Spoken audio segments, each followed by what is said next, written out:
Creepy House, Chapter 3. The three boys stood just inside the doorway. Outside was sunny, bright and hot.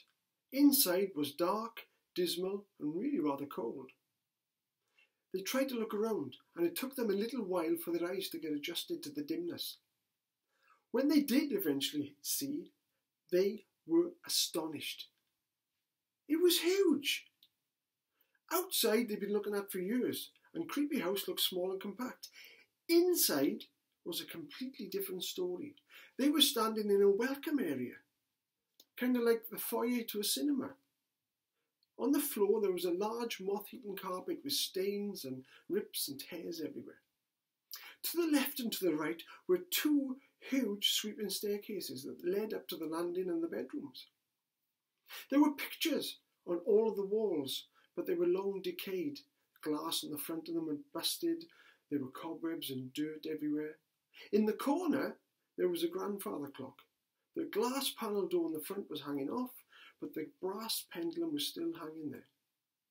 Just inside the doorway next to them was a coffee table with a broken vase, which must have held beautiful flowers at some point, but the dirt was all over the surface. There was a door directly ahead of them, which must lead to different rooms downstairs.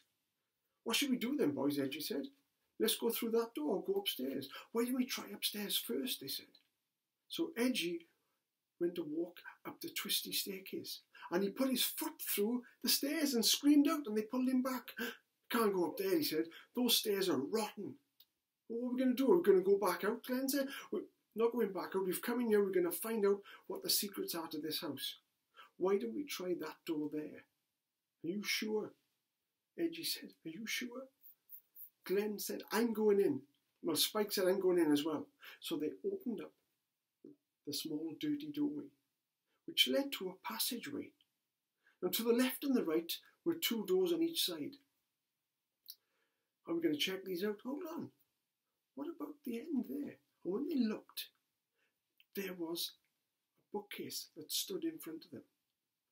But the books didn't seem to look as if they'd moved. There were no dirt or anything on them. And when they got closer to it, they realised it wasn't a bookcase. It was actually like a painting of a bookcase. It looked real until you got up close. "What is this doing here then?" "Don't know." Well, Spike decided to touch the frame, and when he did, the door popped open. And when it popped open, cold air blew their faces and ruffled their tops. It was the entrance to a basement.